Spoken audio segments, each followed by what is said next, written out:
Welcome to another episode of Experience Andy Wines Live. And today we're going to be talking about how a setback is a setup for a comeback. A lesson I learned from my brother Tyler about 15 years ago, and a saying I live by to this day. And we're going to be talking about how we can impact that ideology, how we can manifest that ideology through the use of language. First things first, gratitude. Take a moment here every single week to be thankful for something that's happened to me in the last 7 days. One of the things I'm grateful for is something that happened yesterday. I left at the gym. I was walking to my car and I saw an older gentleman looking at my car. And for those people that know me, I drive a Tesla Cybertruck, which is a unique vehicle. And it's wrapped with my company's colors and logos, Camel Crew, responsible junk removal. And the gentleman was standing there, older guy, probably mid 70s, mid late 70s, admiring it, looking at it. And I walked up and him and I chatted for 15 minutes. And we ended up talking about trucks and duck hunting and bow hunting and life as a life in today's modern age with the political correctness and the issues, me driving a Cybertruck and people flipping me off and all these things, and how people have lost their way and how America was better when he grew up, when America was a place where we really didn't talk about politics or religion and everyone accepted each other for who they are, regardless of their viewpoints. And it was a really great moment for two people admiring a piece of technology, a piece of, or a car. I was going to say an automobile, but it's not really automobiles. He was fascinated by it. And I'm not a car guy by any means. However, I am fascinated by people. So the fact that we had something to talk about that led into, like I said, duck hunting and bow hunting and politics, and two people connecting on an 80-degree day in a parking lot outside of a gym. And his name was Mr. Pat. And we had the most wonderful conversation. And it reminded me, gave me the opportunity to slow down and appreciate that conversation. Because in my head, I was going to Costco and I'm going to make dinner for the kids and the girlfriend and getting ready for the week because it's Monday and I got all this stuff going on. And I really had the opportunity to stop and smell the roses, per se. So I was really grateful for that and really stood out. When it happened yesterday, I go, ooh, that's a good one. That's something I'm going to talk about tomorrow on the show, how grateful I am for this conversation. So, Mr. Pat there in Brookfield, Wisconsin, thank you for taking the time to admire my vehicle. Thanks for being vulnerable, and thanks for a wonderful conversation. All right, space and bills. Why I do this, why I come on here every week and share my ideas with the world. It's all about speaking gigs. That's what I love to do. I get excited. I get nervous. I am at times even anxious when I get on stage. That's the place that I do my best work. That's the place that really fuels me. I'm afraid of the stage and therefore I chase it. I yearn for it. And so all things that I can do to get on stage, that's my ask of this audience. Anybody and everybody that can support me to get on stages, that's what I want. So whether it's locally here for conferences and conventions, Chamber of Commerce, or national convention, I speak anywhere and everywhere. People will have me talk about the language of leaders.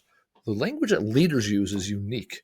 I listen to politicians, I listen to business people and leaders, how the people that move and shake this world up, how do they utilize language to motivate, to inspire those people that follow them? And there's a way that it can be taught and used by all, no different than the language we talk about here within my book, Words Fucking Matter, and the show, and what we talk about here on the show, Experience Andy Wines Live. So speaking, that's where I was put on this planet, and that's what I want to do more of. And I'm asking for your support. Anybody and everybody you can introduce me to get me closer to that dream, I very much appreciate.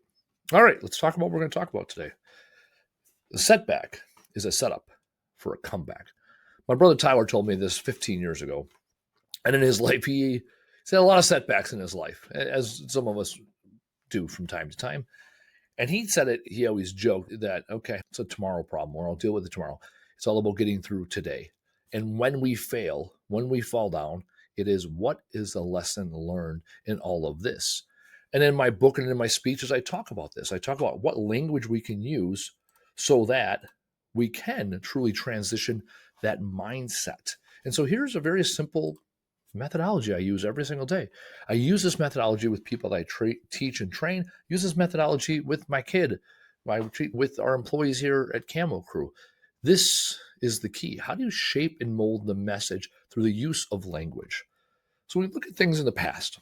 Things happen near us. That's true. Things happen near us, not to us, near us. All too often people will say, what happened to me? Woe is me. Talking about all these uncontrollable circumstances. Here I am, the victim of my circumstance because this thing happened near me. And then we take it. It's our ego, it's our id, it's our self-serving bullshit excuses. We say, oh, it happened to me. And yet the victor will say, it happened for me. There's a gift within this.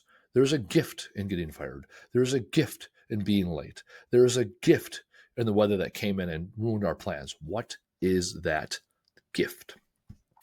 Once we start shifting that language from this happened to me to this happened for me, we start looking for the gratitude. We start looking to connect known facts to this idea of it happened for me. It allowed me to do this, that, or the other thing.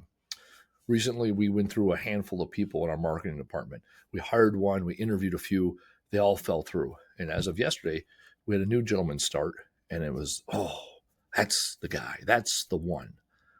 What happened near us was a lot of people that did not work out. It didn't happen to us, it happened near us. It also happened for us to find the next best person.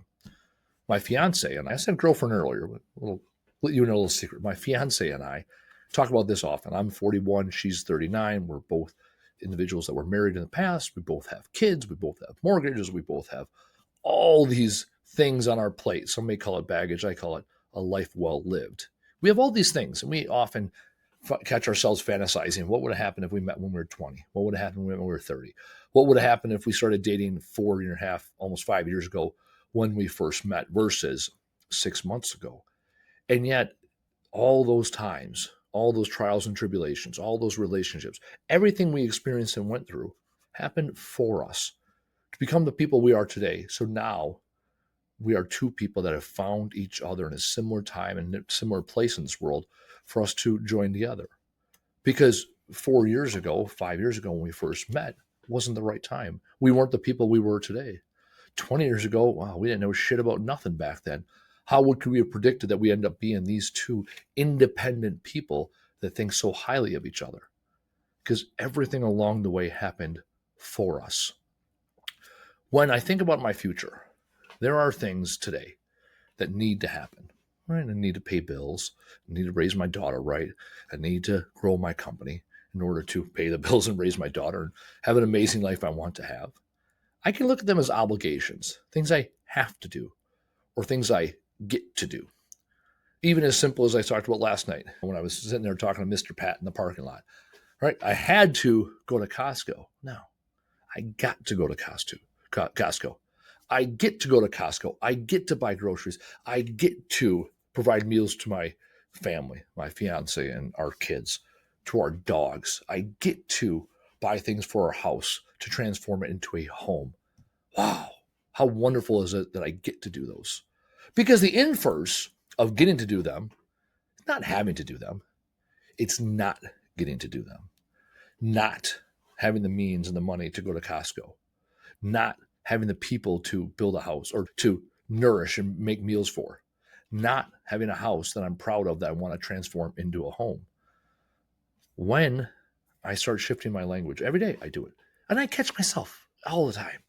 I strive sometimes and I struggle other times.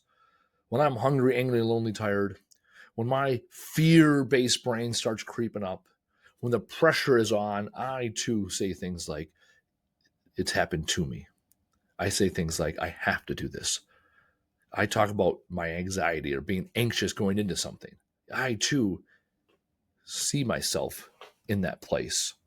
And yet when I reflect back, when I have time, when I'm no longer hungry, angry, lonely, tired, when the pressure is no longer on, when I am thinking with my right headspace, when I'm reflecting on my day's work, I transform my language and I tell myself a different story regardless of the person that showed up in that moment. And I pre-program myself when I think about things in the future. Yes, I said earlier on stage, I get nervous every time I go on stage. I get nervous every time I do this podcast. I get anxious sometimes. That's the reality. And my fear-based brain kicks in. And my limiting self-beliefs kick in. And my wounded inner child kicks in. And my imposter syndrome kicks in. And I can label all these things that label my anxiety, or I can say to myself, I am excited. I am ready. I am prepared. I choose to live this life. Instead of saying, oh, I'm anxious, or, oh, Andy, just calm down. Oh, it's going to be okay.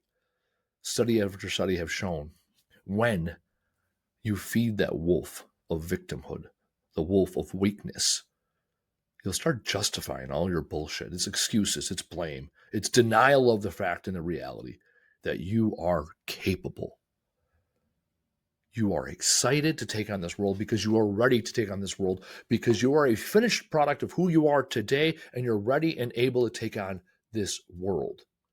This is what I'm talking about when I say a setback is a setup for a comeback. We will fail at things in this world. There's no doubt about it.